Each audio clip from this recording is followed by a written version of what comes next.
Also shaped mean nothing at all. All right. Not that full. However, Murray will say, "Yeah, guy I bought it from didn't know what he'd found. No, sir. 12 majestic gold pieces, and the dagger is yours." I like look at him and I'm like, So at the I'm going to subtly like cut a glance over to Alistar and just kind of like look at him real fast and then kind of like open my hand toward the dagger a bit. And... I'll just I'll mouth the word snake oil back at you. So I'm going to kind of lean on the because I'm assuming like it's opened up and there's kind of like a countertop on the side of the car. It's got kind of the back of the wagon front open. He hasn't kind of showed you anything. Okay, I'm going to lean on the side and go. So where are you heading to exactly? Such wonderful treasures. Yes, I certainly I work the route. I go up through Fort Mitchell. Don't really sell anything there. Spend a few days in Wyvern Falls and usually I guess not Wyvern Falls. Sorry, passes through Wyvern Falls, goes down through Baysmore and then around to Big Cove. And Murray, if you recall, is Boswell named him as his great nephew. If you remember that. I do. I have it written down here. Yeah. Okay. And then and so someone like Murray, you've all heard of, but maybe don't know very intimately. So, if you remember, Max, Murray was the one who found the tower first. Right. Yeah. So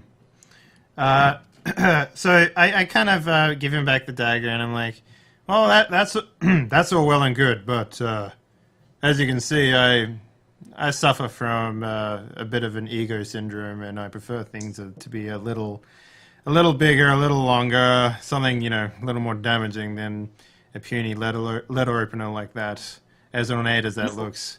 No problem. He's going to leap into the back of the wagon. As he leaps into the back of the wagon, I'll chime up at the back and like, would you happen to have any armor as well? My friend here, in addition to his ego, hates the sting, and so he wishes to protect his heart. Yeah. So you see, he just kind of starts throwing things out of the back of the wagon into a pile. Firstly, is a you guys are nearly hit in the foot. Your foot's nearly severed as a throwing axe comes out of the back of the wagon and sticks into the ground. But he's throwing. He's got a very large shield that he pushes out of the back of the wagon and it thuds onto the ground. He kind of pulls out a short sword, kind of tumbles out in a sheath. A leather helm rolls out at the back of the sheath. You can't see him in there. The things are just coming out of the wagon. And a cage that has 2 live chickens is thrown out, and the chickens kind of go wild. But he kind of comes out. Now you see him again. He's got a suit of what appears to be, anyway, to be ringmail. And he says this is and you see that it's also it's probably too expensive for your blood. He says, I got a piece of armor here, ringmail, 60 gold. 60 gold, anybody? Can I take it and inspect it again? Sure. Yeah. Is this? I don't think I have armor smithing at all. You do have armor smithing. I have it here as 10. Let's take a look here. Okay. Armor smithing, yes, int. Yep. Right. All right. I'll 4. You should this ringmail is this is a very good suit of ringmail, and that's probably an appropriate price. An appropriate price? Yeah. Okay. Yeah. Maybe a little bit more, profit and all that. So I turned to Oral and Alistair, and I was like, so how long do you expect your travels to take you up to, say, I don't know, Wyvern Falls? Who are you asking? Murray, yeah. He says it's well at the pace I'm going, it'll take probably 2 days to get there. Why do you ask? Why? I think how far into the travel are we? A few hours, 5 hours or so. Okay. not yet a day. I turn back and I'm like, well, that suit is really interesting to me. Though what you say, it's probably not worth as much as what you're making it out to be. I'm a blacksmith myself, so I mean, I like point out some of the imperfections in it and say like, someone with a good eye could really easily get a dagger through this part here, and this part up here, and basically I'm just trying to make it like drag down the price. Just kind of like standing back and like grinning, like Yeah. Yeah. And then I'm just like, but I tell you what, I could potentially help you out with this. Do you happen to know about the attacks going up north at the moment? The roads aren't particularly safe anymore. Yeah, that's what they say, but my father always said you can be cautious as the day is long, but that don't scale the fish. And very true. Probably. However, it might be a good idea because we're heading north as well. Maybe we could offer protection from the roads in case the fish tries to scale you. And what did you have in mind? I mean, in exchange for this particular piece here, and maybe a few gold as well. Yeah, to give to you. Like this piece, maybe something else for you. He's gonna take he kind of holds his hands out for the ringmail back. I give it back to him and it's like, you should be careful who you sell that to. You might make a mistake along the road and someone come back for it. Just a word of warning. He's going to pull out. He says, maybe have a look at that helm there on the ground. A nine silver for that one, maybe. All right. I'll take a look at the helm. That is again armor smithing, I guess. Yeah. Or that's fine. I mean, do you want me to roll for this, or like, is that too much? No, it's not that bad. You can tell it's certainly of at least average quality, if not more. Okay. Certainly, he also pulls out a torso padded armor, like made of very thick cloth, and that can be used as armor. He's got a padded armor gorget, which is worn around the neck, kind of like right here. He's got the large shield. That's in excellent condition. As far as anything else for armor, that's what he's got for armor. He's got armor padding. So basically, I also want to ask him about things that he might, like damaged goods that he might have, armors and whatnot that he might have. I got well, let's finish that for you.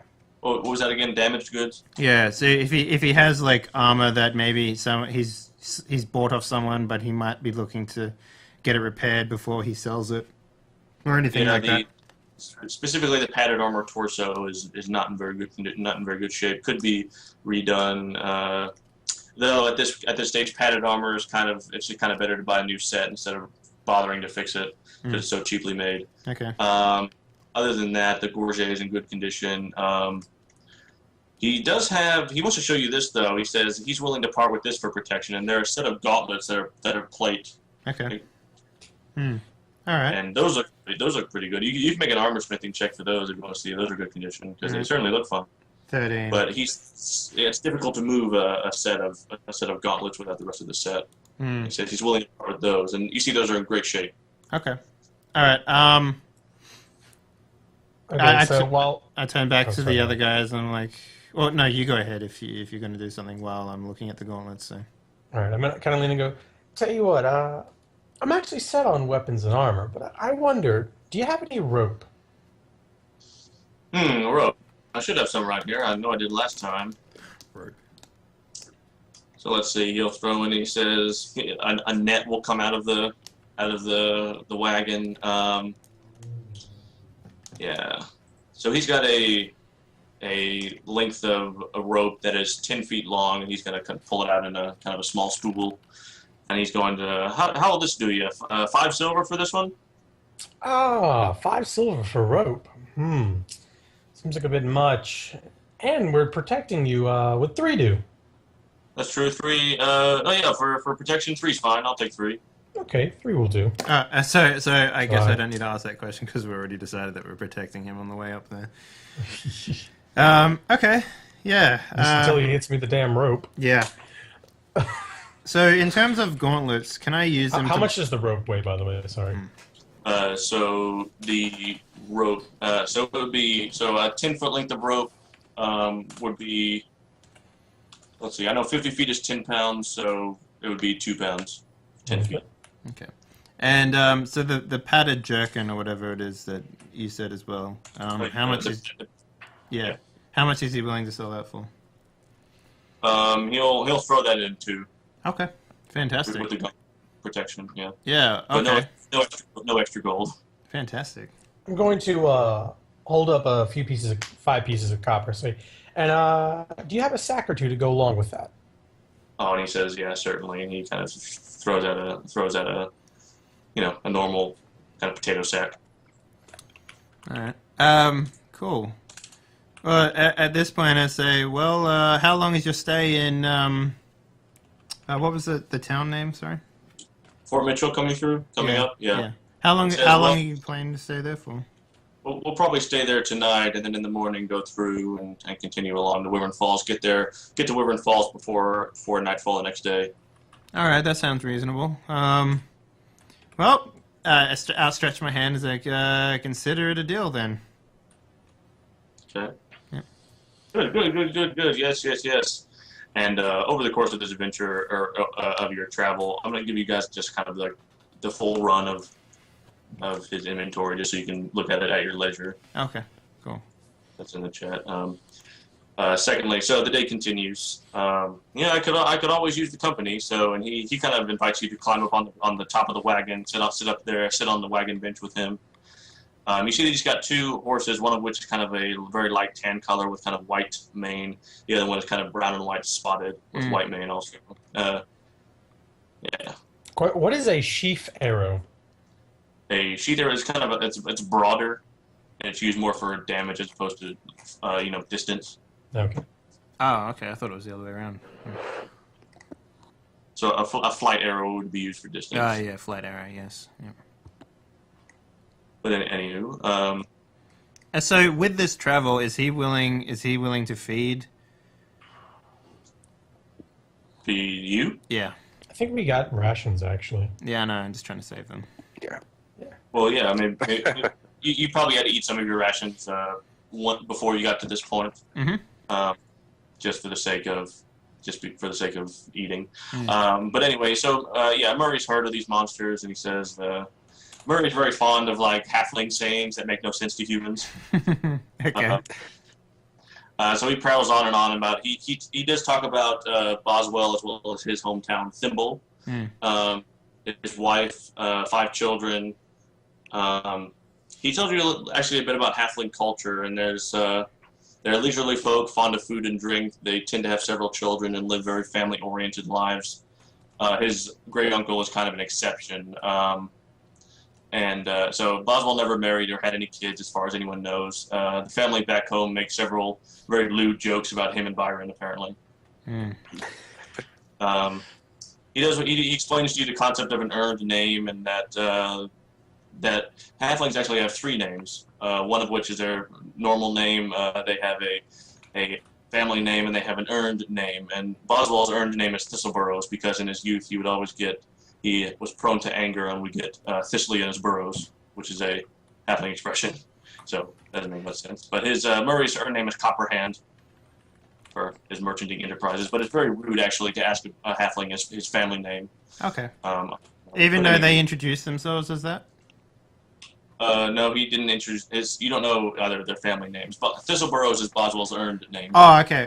Right. I thought you meant it was rude to ask about their own name. Okay, no worries. It's rude to ask about the family name. Yeah. Okay. Yeah. Sure. So Murray continues on in this manner until eventually night falls when he pulls off the road. You can see actually, and I'll put this on roll 20, the wooden palisades of Fort Mitchell in the distance on the horizon. But he says that he'd really rather not stay in Fort Mitchell. It's just full of thieves and all that kind of stuff, and it's just much safer to make camp outside. Okay. So feel free if you want, but he's going to stay out. Yeah. I got a question. That's, I guess my character would know or would know. Is it more weight efficient to hold gold or silver? Well, it depends. Typically, better question, because a gold piece weighs half a pound each, right? quarter of a pound. Quarter of a pound. How much does silver weigh? A tenth of a pound. Okay. I'm assuming copper is A 20th. Okay. All right. So yes, gold is more efficient. Yeah, he says. So he says, yeah, best make camp out here. So he's gonna pull off the road. So what do you guys do? It's night's fall. Night's Well, falling. I guess I would How night? stay with him as protection for the most part. Okay. And, Yeah, sure. I'll. Yeah, I don't know how to do watch if it's just by myself, but I would attempt to like stay up as much as I could. Maybe sleep during the cart ride or something like that. I don't know. Yeah, that's what I would be doing. Well, Murray actually offers to make up a fine stew Okay. for dinner. Yeah, he'll make that up.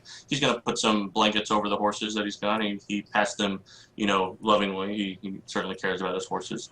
Yep. He, I'll offer to brush down the horses and check their hooves and whatnot. That'll be sure. my little contribution. He's very appreciative. Yeah. You see that these horses are well kept. They're healthy, all that kind of stuff. The male, the gelding seems to be rather old, and the female as well. They're kind of older horses, and they just kind of walk. They can't gallop very very hard. They're draft horses. They pull wagons. Yeah. But Thistleburrows makes up a fine stew composing of carrots and onions and celery, presumably for Woodern Falls.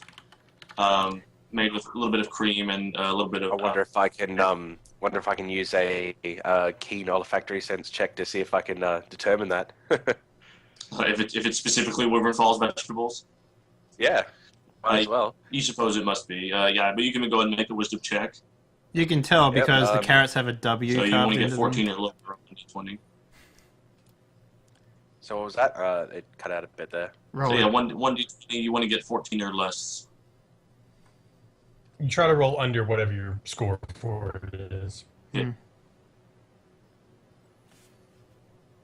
Okay. And next to the horses, I probably can't smell too much after brushing down the horses. So. No, low's good. Oh, so it's good, is it? You got to get Yeah. under your Just roll score. it. So. Yeah. I see. The higher the score goes, the easier it is to succeed. Fair enough. Okay. Yeah. So it certainly smells like home. That's awesome. Certainly the kind of fare you would eat anyway, kind of like your mom used to make. And so, do you guys have anything to say to Murray over this soup? Well, how much does he know about us being drafted, or at least me and Oral being drafted to get into the tower that he found? As far as you know, nothing about it. Okay, so I wouldn't mention anything about it then. How late at night is it? Well, as soon as dinner's ready and all that kind of stuff, night has completely fallen. It's after sundown. Are all three, are both of you staying here for the night? Yep. I'll just unpack a tarp that I had in my backpack and as the wagon near any trees or You can sleep or under the any wagon such? as well if you wanted to. Yeah, you guys are actually all in he kind of pulled off the road and to the right of the road is forest, and so he's going to pull off underneath some trees and stuff and whatnot. Yeah, I'll just grab a tarp and just use some of the tarp rope that I had and just set up a little lean-to, and that's where I'll be staying for the night. Yep. Got it. I I'll suppose I'll make it. I'll set up my bedroll in my backpack there. I'll just Okay. camp out for a while. Stay up and sort of make sure that no one from the town comes over. I mean, we do have a fire, right? So we are visible. Yeah, if you'd like to have if you'd like to have a fire. But Boswell certainly had to make a fire to make his suit. Okay, so I would play the part for the most part. Okay. So it's a good place to take a 5-minute break then. Absolutely, yeah. So we'll be back in about 5 minutes, guys. Stick around. There'll be more of this game when we get back. All right. All right.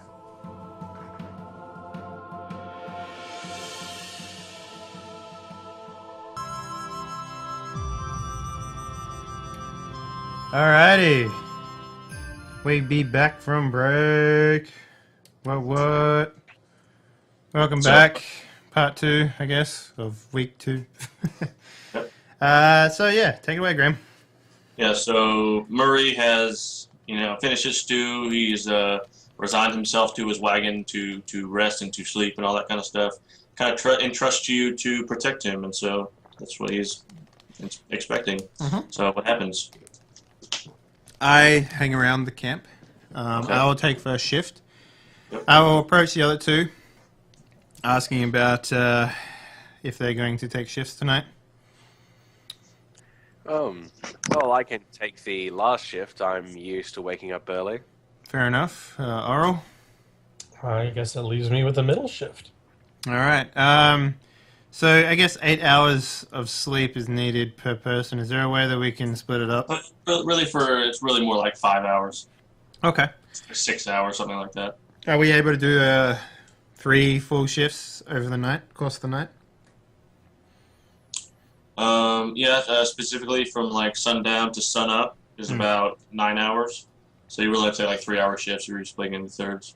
Okay. Yeah, we'll split into thirds. Yeah, that makes most sense. Unless Oral, you wanted to head into town. I know you got that look in your eye. I'm good. I'm good. I have other plans. Okay. Some things. Alrighty. So yeah, I So- guess that's what we do. I take first shift, followed by Oral, followed by Alistair, who will wake up early, nice and chipper, and make us all bacon and eggs, I assume. So I'll levitate them too. It's amazing. Levitate. So something I forgot to mention that you do have also is a spell book that's got your spells in it, because I forgot to mention that. Secondly, in the morning is when you would normally memorize your spells, and so in 2E the way wizard spell works is you memorize the spells you want to cast, and then when you cast them, they're removed from your memory. So you kind of have to plan ahead, kind of thing. So Alrighty. yeah, so that's kind of what you need to do, but you know, It takes at like this moment, an hour or something like that to work out. it takes 10 minutes per spell level. So he's got 3 level 1 spells, so that's 30 minutes total. Yeah. Well, I'll spend that time preparing some of my spells. Right when you wake up. Yep. I made sure to get up early, taking over from From Oral, yeah. taking over from Oral. I made sure that while I was watchful, I also made some headway with that. You got to concentrate, yeah. So do you so you've got your level. You've got 3 level 1 spells. So you can memorize a total amount of three levels. So you can memorize each one once. You can memorize the same one 3 times, or mix and match kind of thing. So which spells do you memorize in the morning? I'll memorize Detect Magic, Yeah.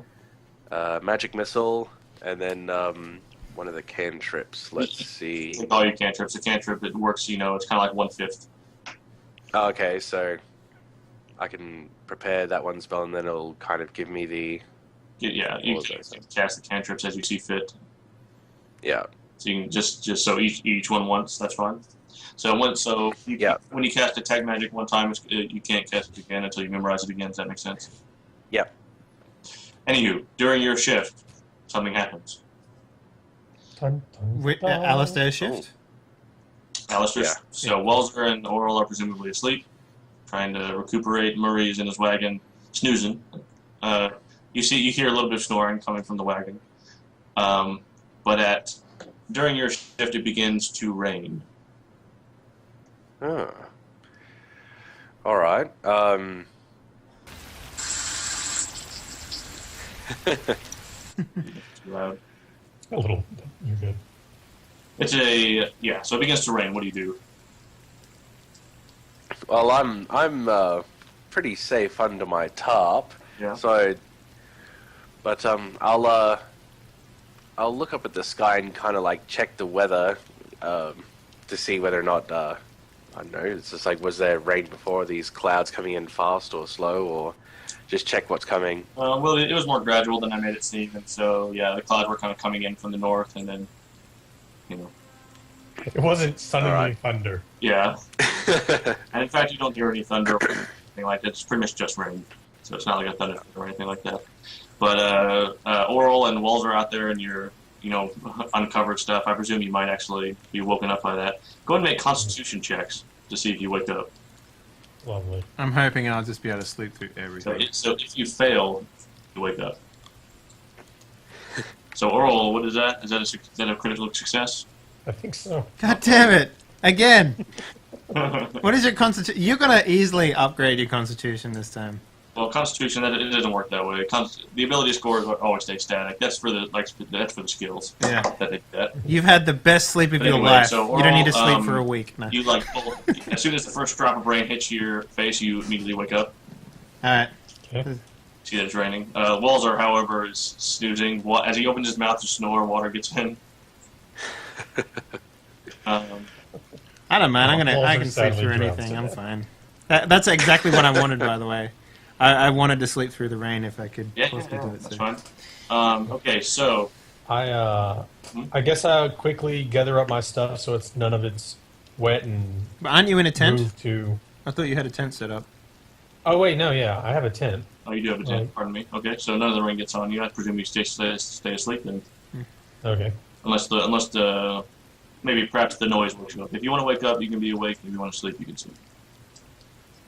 Suppose I'll go back. I'll wake up and kind of stare around and then just kind of Okay. maybe pull my backpack in under the tent a little better. Yeah. Make sure that maybe I tuck my legs under the tent as well, just to make absolutely sure that I don't get anything wet. All right.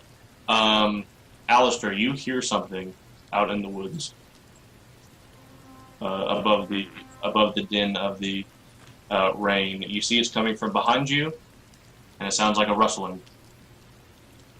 A rustling, huh? Could just be the wind, could just be the rain. You're not sure. You want to just ignore it? Perfectly fine. Who knows what it could be? Like I said, I'm crazy. Well, we've got to check what it is. Cast magic missile Where at exactly the go bush. in? The darkness. I wasn't going to make that joke, but you went ahead and made it, so it's all good.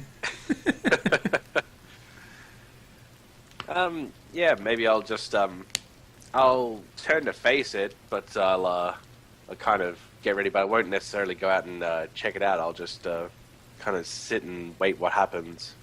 Yeah. Yeah, looking in that direction, that's fine.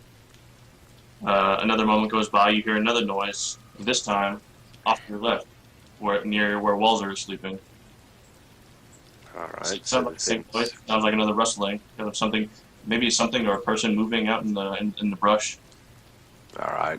Well, might need to get Walzer up then, because if something's moving around out there, it's big enough to make a rustle, and if it's heading towards him, even if it is something small, I don't think he'd appreciate waking up with creatures on him. So I'll go and kick him awake. Not to mention it's raining, so might as well get him awake anyway, so he can dry off.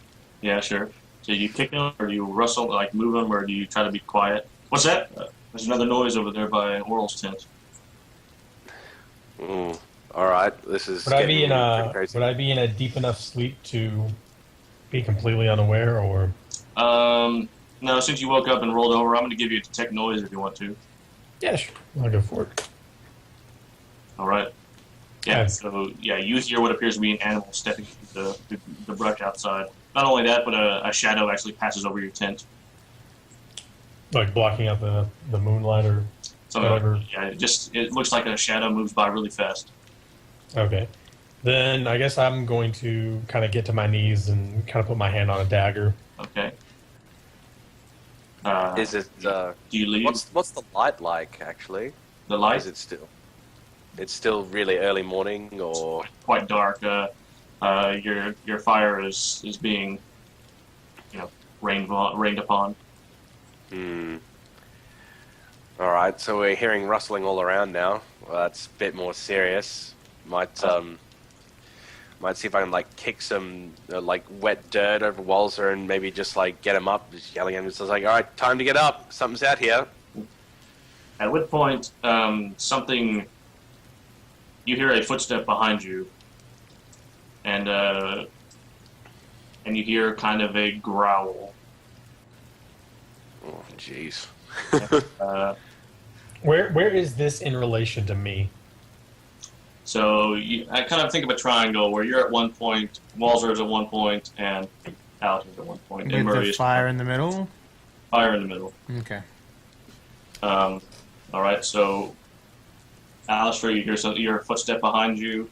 Walzer, you wake up, and you see behind him what appears to be